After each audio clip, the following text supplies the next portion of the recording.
Welcome to ThinkTech on OC16, Hawaii's weekly newscast on things that matter to tech and to Hawaii. I'm Sachi Slomoff. And I'm Lethem. In our show this time, we'll look into what it means to age in Hawaii and who will be taking care of us in our later years. We'll look at the senior facilities industry and meet some of the guests we've had on our new Aging and Grace talk shows. Nationally, the population 65 and over will increase to 55 million by 2020 and to 70 million, or about 20% of the total population, by 2030. Hawaii has one of the nation's fastest growing senior populations, 2 or 3 times the national average. Although people in Hawaii live longer than people on the mainland, not all groups live equally as long. Native Hawaiians and Samoans have some of the nation's shortest expectancies. Chinese Americans have some of the longest. Within the next 20 years, a third of the state's population will be over 60. Soon enough, we will have 500,000 seniors, many needing long-term care. We need to start planning for that now. We are at a turning point as the youngest boomers turn 50. Here in Hawaii, the average person lives to 82. The demand for senior services is already outpacing our ability to provide those services. We need to find ways to make it easier for people to stay in their own homes and age in place, and to make it affordable for them to go into care facilities when they can no longer live by themselves.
Many people believe Medicare or their private health insurance will cover the costs of long-term care homes when they're no longer able to care for themselves, but that's not so. Many are likely to become financial burdens on their families. Care homes in Hawaii cost 50% more than on the mainland, an average of over $125,000 a year.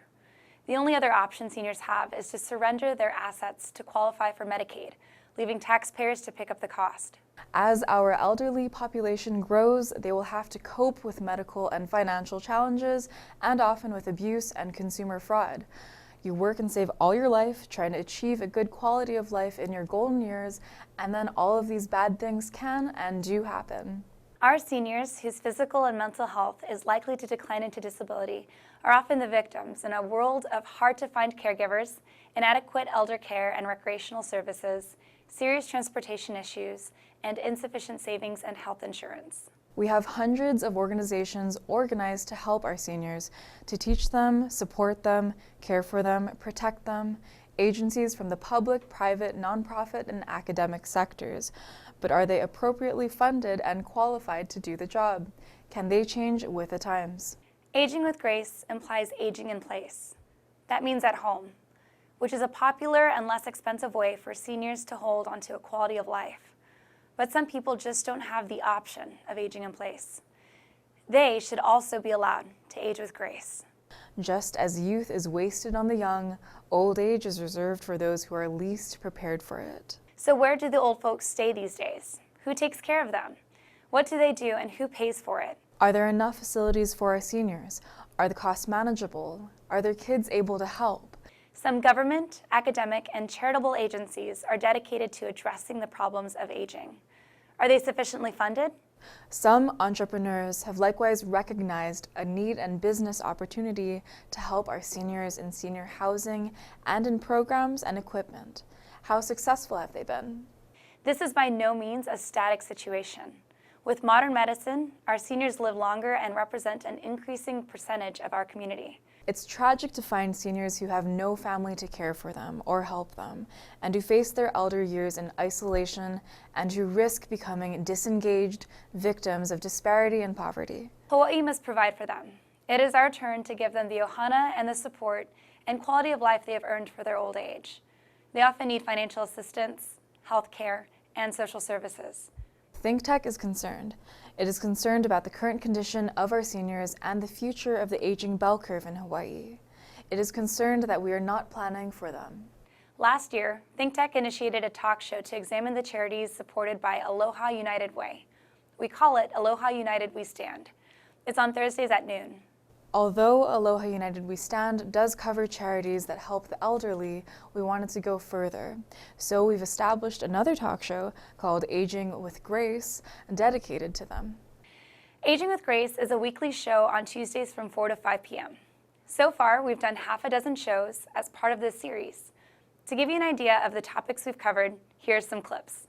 You have such a rich and interesting life. You're almost 90. I don't even know where to get started, but I guess we'll start at the beginning. Yeah. So I know that you were the second child of 10. Yes. And so can you just tell us a little bit about your background, Well, your childhood, early years? I'm part of a third generation, and I come from a family of 10, and I'm number 2, and all my family, out of my 10, 3 of them passed away, and we still got 7 left, in our family, and I just love music. Music was my greatest ambition, How did you get started with music? Well, I started as a shoe shine boy during the war on the Nuuanu and Pauahi Street. That was my corner. And I made dimes and nickels, and I paid for my piano lesson with that. And I learned from a renowned piano teacher at that time called Momi Jones. Many of these seniors require care, or they require a place to reside at. And so this afternoon, we have 2 guests, and they will be speaking on continuing care retirement community. And I have Mr. Patrick Duarte and Miss Darlene Canto, and they're both from Kahala Nui. And there was no special reason for choosing Kahala Nui, except that they were the ones most accessible at this time for this interview. And so, Patrick, maybe you can give us a background on your professional experiences in this area, and later Darlene will give your resume or background experiences. So, Patrick? Sure. My background, educational background, is in economics and business administration. And most of my career has been in healthcare. Worked in acute care, medical clinics. So spent about over 20 years in healthcare prior to coming to Kahala Nui. I'm Rachel Juergen here with Peter Reyes of Catholic Charities Hawaii. He's the program director, and we have just been finding out all kinds of interesting things about Catholic Charities that I never knew. One thing I wanted to ask you, do you need to be a Catholic to take advantage of your many wonderful services? Actually, no. Our mission is to serve people from all walks of life, all kinds of, from different cultures, different faiths, so you don't have to be a Catholic to receive services. That's great. Really amazing. So how do people find out about you? Well, a lot of what we do throughout the years is we build our reputation through just word of mouth, people that we serve, people who've been employed with us or are still employed with us. They sort of help us pass out, information about what we do. One of the things that I do on a regular basis is I do community outreach presentations. So I go down to where seniors gather and do presentations about our services. And we do talk shows like this. We go on radio, just talking about the services that we provide. But I think the best advertisement is through those who receive services with us. And if they're satisfied, then they're able to pass that on to their friends and family. I've been with the Mediation Center of the Pacific for many years, and we handle all types of issues. But we would receive calls from families. So sometimes it would be siblings in conflict over the care of mom and dad, or sometimes, as you say, it would be mom or dad in conflict with their adult children about, my kids think that they want to tell me to move into a home and I don't want to, or my kids want to move in with me, which is fine, but I feel like they're taking advantage of me. And all the issues that arise, like you said, when you have families, when you have different generations. So while we offered mediation, we said, we have a growing aging population. There's a growing incidence of Alzheimer's, dementia, which makes more family, complicated way more complicated. So we developed the Kupuna Pono program about 2.5 years ago to address these issues and help families and help our Kupuna be able to address some of the conflicts that you mentioned. Yeah, because there's a possibility of real tragedy here. Being alienated from your brothers and sisters, being alienated from your parents being angry at you, you being angry at them, people not talking to each other again. After a fruitful life and a development of a family with real merit, real love, now all of a sudden at an advanced age you wind up being hoo-hoo at everybody. Exactly. This is not a good result. No, not at all, and this happens all the time, and people don't know where to turn. To know about Arcadia, for years and years, drive on the freeway, there it was right up there. But it's much more than that, you know? Is. So first thing is, what is Arcadia? Well, Arcadia is a continuing care retirement community. And although we're not supposed to use those kind of words, what it essentially boils down to is a place where seniors can determine to live the rest of their life and have a continuum of care from independent living, assistance if needed, nursing care if needed, and end-of-life care. Well, you have to have all those things. Because if you're missing some of that, you might have an unpleasant surprise in the end of your life. Well, a big problem at times is, and we were talking about it pre-show, is the great fear that a senior, each on their own, will experience when that episodic event occurs and they just don't know what to do and they're at a loss. Where do I go? What do I do? What help do I need? Why is that? It's an interesting, I think part of it is that at some level, we all believe we are immortal. True. And that our bodies will not fall apart. The equipment around the computers, the cameras, the lights, those things fall apart, but not our bodies. Because if we have the right state of mind, our body will last forever. I think a lot of people feel that way, no? I think you're right to the extent that your mind is willing, and then all of a sudden, year by year, after you hit 50 and then 60 and then 70, that your body begins to disagree with your mind. And today we're talking about, and watch this title of the episode, is Our Kupuna Are Coming of Age, if you hadn't noticed. Yeah, that's right, that's right. So Cullen, we met, you and me, must be 10 years ago or more. You were at KCC, you were running the Kupuna program at KCC. That's correct. You've been in Kupuna for a lot of your long life. time, a long time, about dedicated 40 years to it. now. Oh boy, after a while you're going to be one of them. Oh, I'm It's already coming there, I'm soon. already there.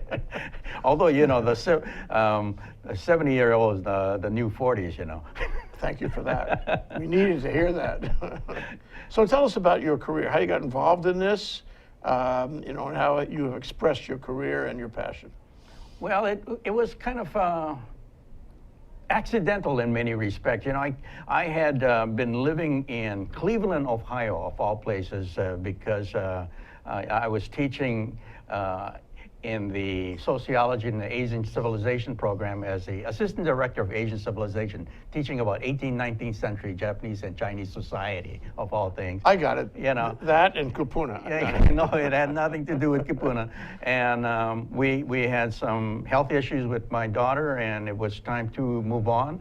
So we came back to Hawaii, and I struggled, tried to looking for a job, and it was oftentimes considered to be overqualified. I was eventually picked up by Kuakini Medical Center, and they basically invested in my education. And they said, you know, we're going to give you a desk, a chair. We're gonna teach you about geriatrics, and we want you to start doing some work in this entire area. And so they basically launched my career. That's Pat Taylor, and she is assistant professor of nursing at Kapiolani Community College. There are 2 nursing programs in the state. Am I right? One is at Manoa, in University of Hawaii, Manoa, and one is at KCC. Well, that is the ones that are state supported. There are also private. Oh, no, I Yes. didn't know. There are 3 private universities as well. Wow. But the Manoa is actually a consortium of different nursing programs. And there's one on Maui, and there's one on Kauai, and then there's also Kapiolani here, which is the ADN program, which is a 2-year program. Maui has the 4-year bachelor's degree. They all produce the same licensed nurse, RN, but bachelor's shows 4 years and ADN shows 2 years. Hilo also has one, but they're not in the consortium. Consortium is we share the same classes, same numbers of classes, teach the same thing in the classes, same curriculum, but Hilo has their own. So if I was going to be a nurse in my next chapter, I believe in multiple chapters, you know, why not? To consider Yes. everything, right? Right. What would you recommend I do? Which one should I go to? KCC, and you'll teach me. Well, because I am biased, I would say for the average person here in Hawaii, I would go to KCC first. First of all, we are considered have the best graduates and are very well prepared to start work. We're also a lot cheaper. If you have a subject relating to the elderly in Hawaii, or on the mainland for that matter, or if you'd like to be a guest, or suggest a guest, or just help us on the show, please let us know. It's not only for their benefit, but for ours, to show that we are a kind and moral society, to have the benefit of their wisdom, and to dignify and integrate the generations going forward. We can hardly afford not to do this. We'll have to take care of them, one way or the other. So let's take care of them in the best possible way. Want to know how? Tune in to Aging with Grace on ThinkTechHawaii.com on Tuesdays at 4 p.m.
And now, let's take a look at our ThinkTech calendar of events going forward. ThinkTech broadcasts its talk shows live on the internet from noon to 5 p.m. on weekday afternoons, and then we broadcast our earlier shows all night and all weekend long. If you missed a show or want to replay or share any show, they're all archived on demand on YouTube. Visit ThinkTechHawaii.com for our weekly calendar and our live stream and YouTube links. Or better yet, sign on to our email list and get the daily docket of our upcoming shows. ThinkTech has a great new green screen studio at Pioneer Plaza. We invite you to come down and see our studio and be a part of our live audience. Contact jay@thinktechhawaii.com. Be a part of our civic engagement on ThinkTech. Go ahead, give us a thumbs up on YouTube or send us a tweet at ThinkTechHI. We want to know what you're thinking and how you feel about current issues and events affecting Hawaii. We want you to stay in touch with us, and we want to stay in touch with you. Let's think together.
Yes, and on Thursday, January 21st, ThinkTech will join with the Anthology Marketing Group to present a program called Jobs for Hawaii, Working for a Better Future at the Anthology Theater in Bishop Square.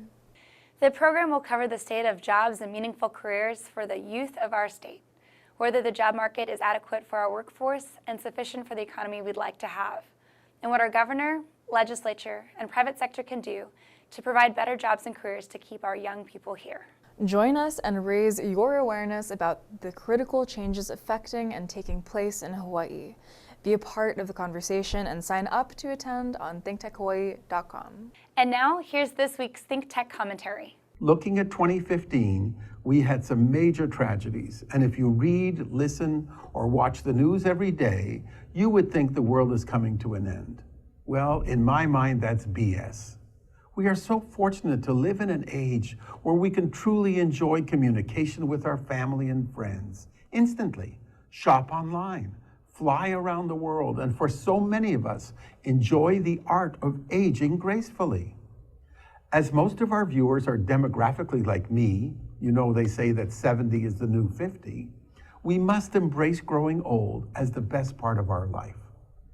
In Nora Ephron's best-selling book, I Feel Bad About My Neck, she laments the sorry state of her 60-something neck. She said, "Our faces are lies and our necks are the truth. You have to cut open a redwood tree to see how old it is, but you wouldn't have to if it had a neck," she writes.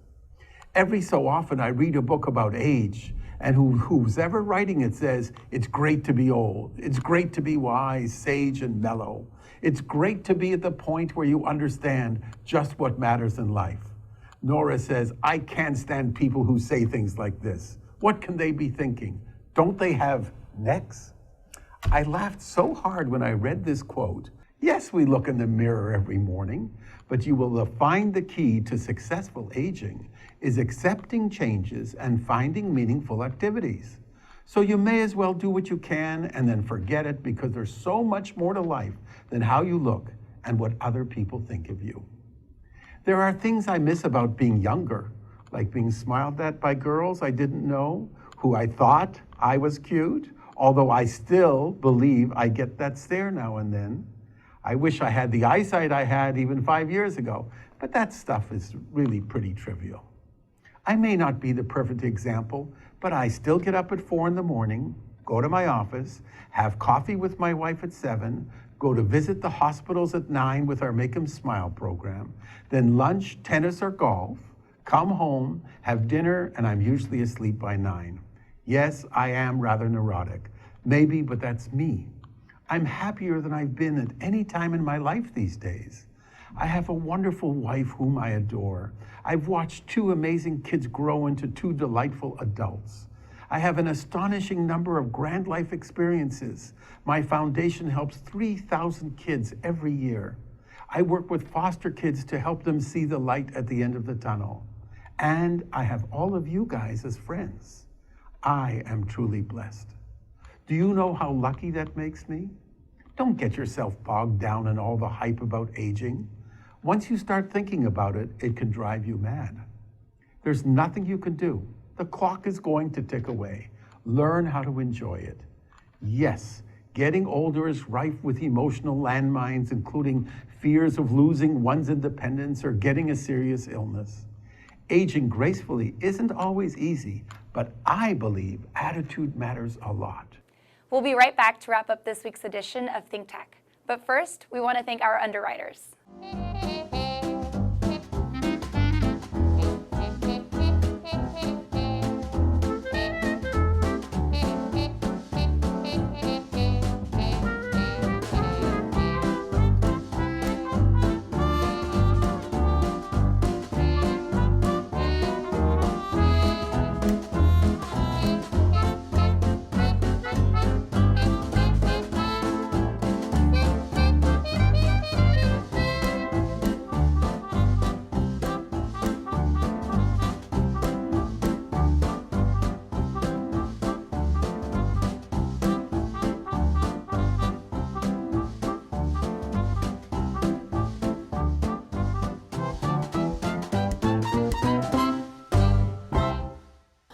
Okay, Amber, that wraps up this week's edition of ThinkTech.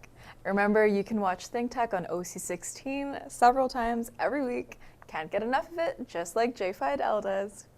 For additional times, check out oc16.tv.